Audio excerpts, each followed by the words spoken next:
You should be watching the FIDE World Chess Championships. It's absolutely fucking excellent. I expected to have fun watching, but I didn't expect to be gripped as much as I have because, well, there's a big controversy going on right now due to Magnus Carlsen choosing not to play. And that's quite interesting that a world champion chooses not to defend the title. So instead, the first and second place from the last candidates tournament, which is the tournament they hold to get the challenger, are fighting for the title instead. And fuck me, it's been good. It's been so good. I am actually kind of blown a bit away. So let's introduce these two people. First and most important one, I think, with the no, they are both very fascinating human beings who come to this championship from very different ways.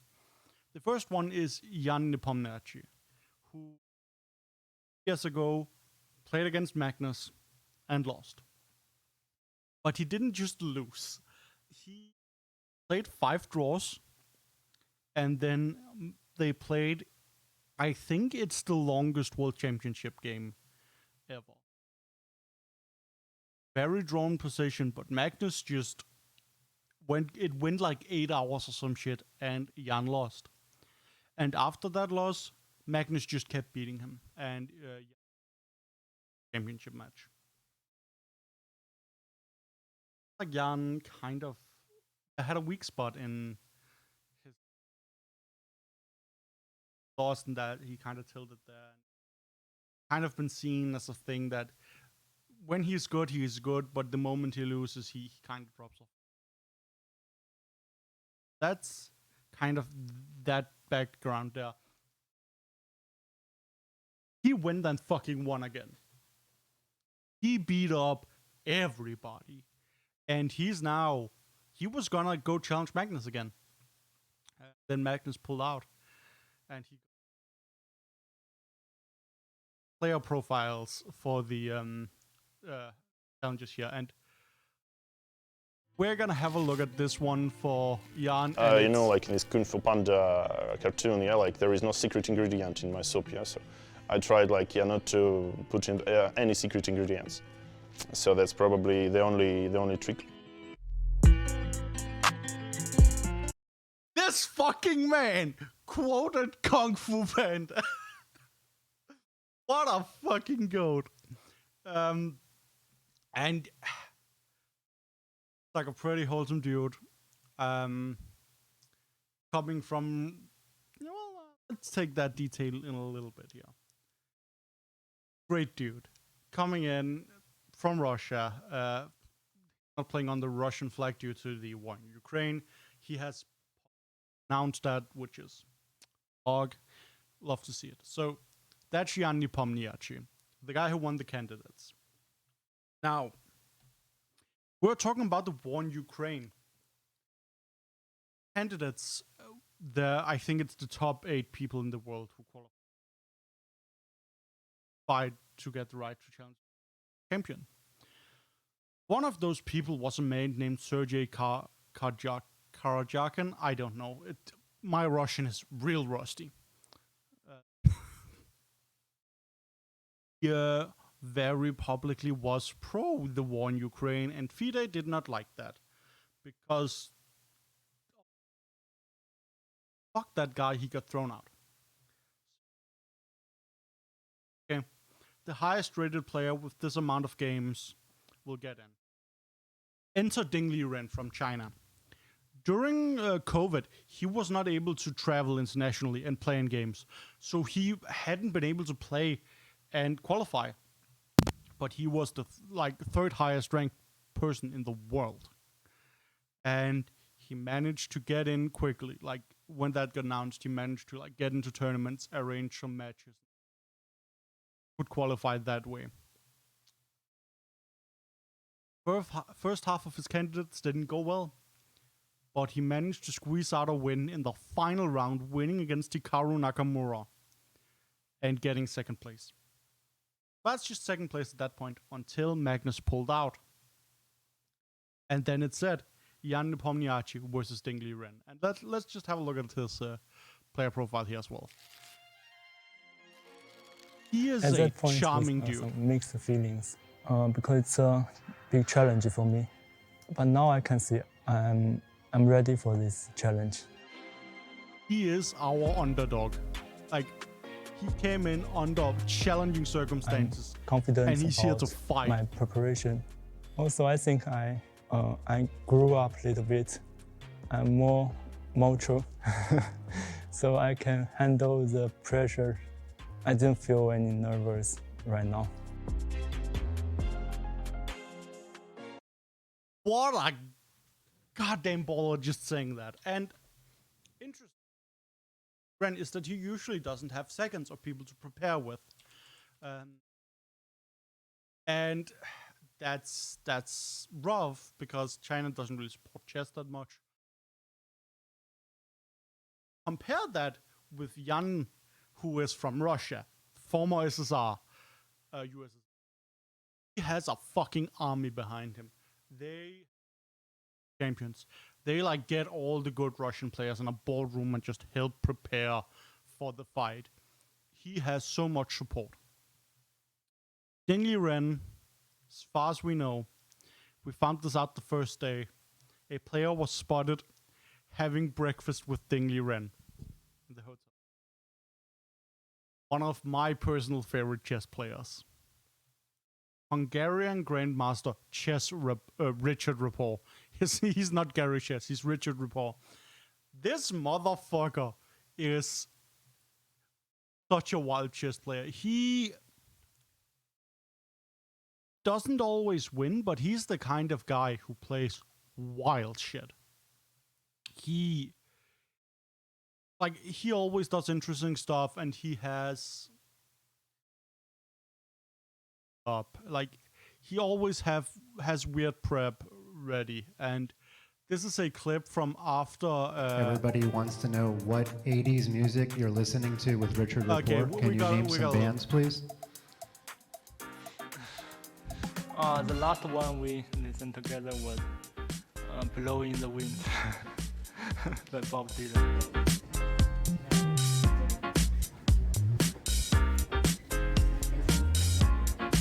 We got bromance clips here.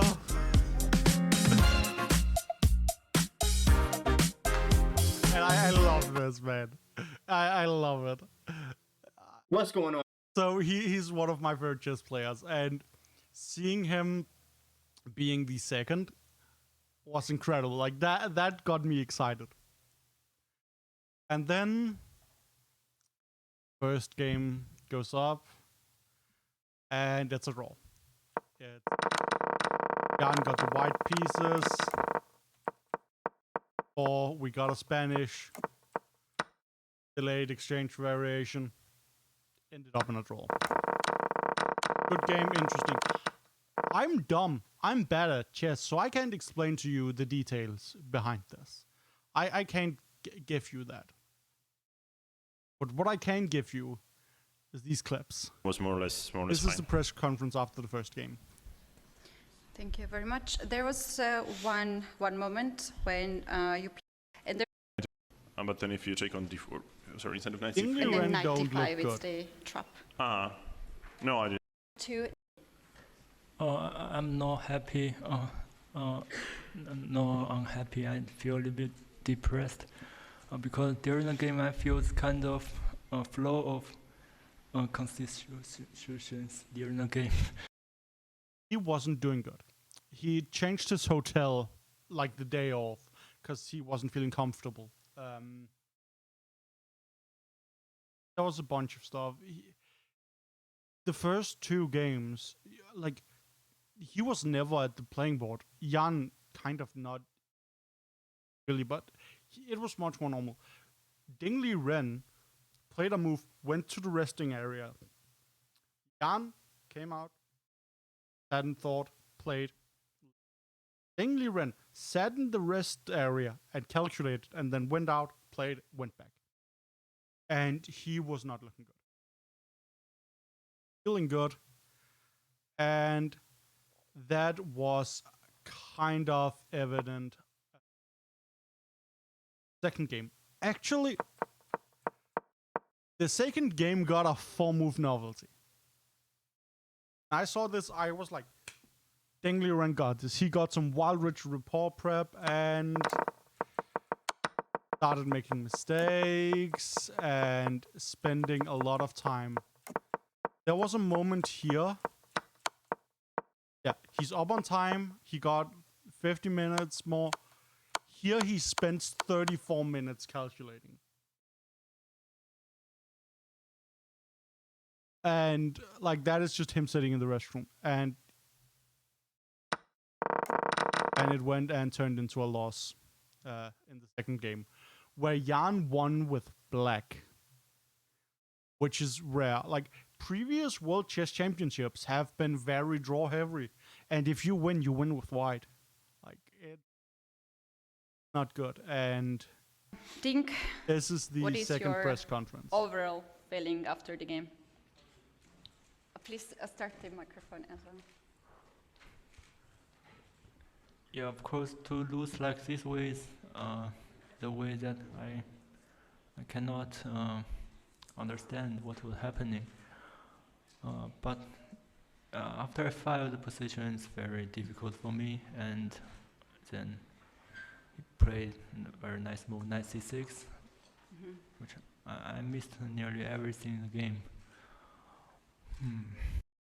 So Ding's not doing good. Luckily, the way the World Chess Championship best of 14. Day 1, there's a white game for Jan. Day 2, there's a white game for Ding. Then there's a rest day. So it's like these cycles. So we go into the first rest day, and kind of a bit of controversy that Jan Nepomniachtchi from Russia has access to a translator. Dingley Ren does not. He doesn't have a Chinese translator. And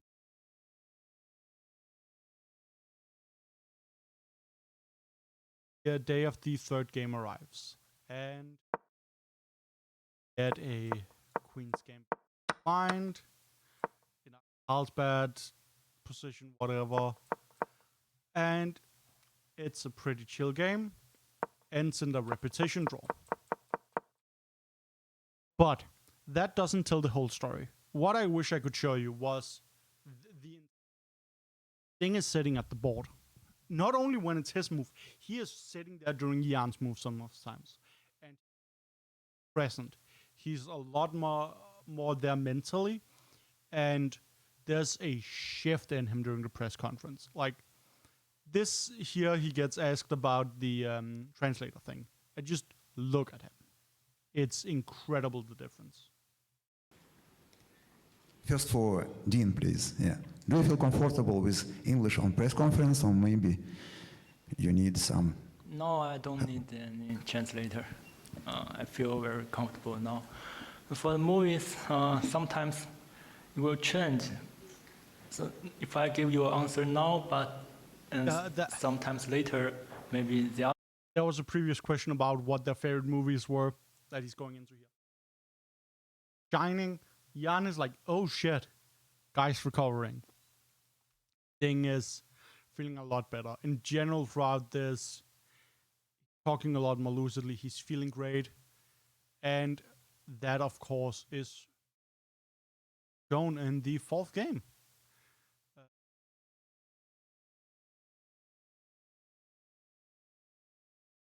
So the fourth game got an English opening. Dingley Ren quite likes the English. On Jan made a 1-minute move here, blundered, and got a Dingley Ren victory. And this is where we were all like, oh shit, Jan Nepomniachtchi lost. He's out. He's goddamn out.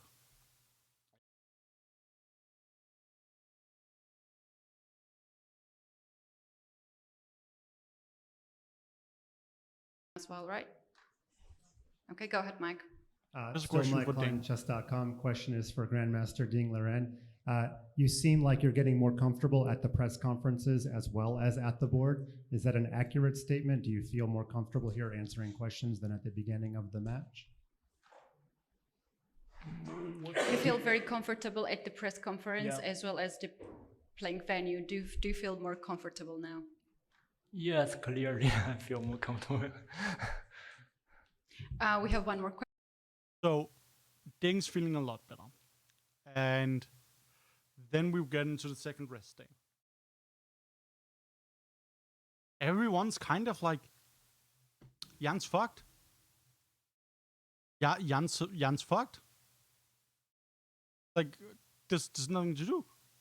Jan got a loss and he will never recover. So we head into the fifth game. It's Spanish. This is really fascinating Spanish theory for on. Up, going on. Ding Liren makes a slight inaccuracy, okay, but it's fine. Jan is kind of. Wasn't Jan like out of it mentally? Oh. Oh. Oh no. No. Jan Nepomniachtchi overcomes his fatal flaw. This was where I was like, oh, this is not going as we expected. Not going as we expected. Yeah, Jan hasn't quit? What? This here is... Jan was so confident during this press release. It is incredible. Press conference. My last question. Look at this, and man. then I'll give the floor to journalists. To Jan, during the opening stage, you were constantly looking at Ding. Did you expect some body language to reveal anything important? And did he give away that he was caught in your preparation? Actually, as I said, my preparation today was not like as deadly as probably I was trying to, as it could seem, yeah, but... Jan Nepomniachtchi, in this game, played the first 18 moves in 2 minutes. It took Ding Liren 40 minutes to respond to those moves. Jan was in great form. Yeah, I mean, after rest day, yeah, I already missed him, yeah, so a little. You missed him. Yeah, a little. Okay. What a fucking baller answer is that? Right? He missed him. Go into Ding Liren's game. Right here. Okay. Press conference for that is not, it happened, but it's not out, so I didn't really get a quote from it. But I'm just going to give you the mental state of where we are. So, Ding Liren plays 1d4. There's an Indian game, because that is what Nepo always plays. He used to play Grunfeld all the time. He learned the Nimso, but, you know, you can't really do a Nimso here. And there's a fucking London system. Ding Liren, it's 3-2. Ding Liren goes with the London system. This is the first time the London system has been played in a World Chess Championship match.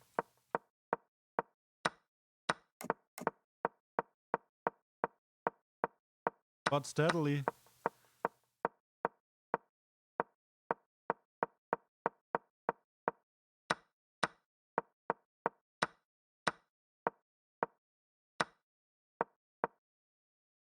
And now, here, this is called a mistake. The only better move here is Queen E1, which it was like an incredibly scummy move, like you win a pawn. The commentators were like actually disgusted at that. So he loses some advantage there, and here Jan makes a critical mistake, and Ding Liren manages to find a beautiful victory sequence here. That would have been a queen sack. Like can we just? It's Black's move here. Who make a queen?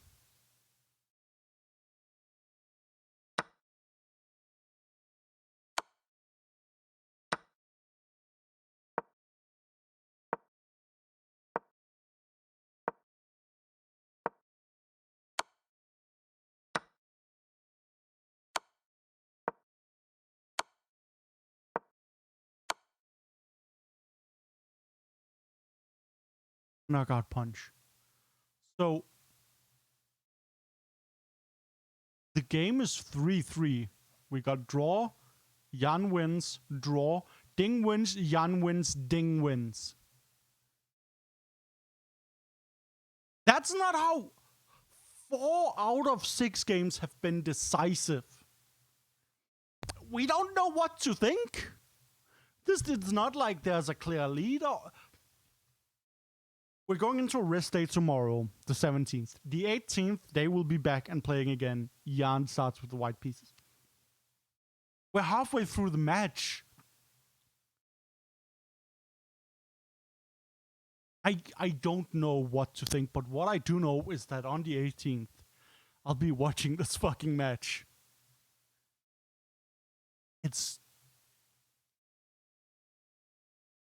Ding got comfortable, and he is in a situation where he is bringing out incredible openings prepared with Richard Rapport. Overcame his flaw in just recovering from losses. I don't know what we'll be seeing, but what we do know is that it will be goddamn worth watching. So, join me. I'm watching twitch.tv/chess. Gonna be a good time. See ya there.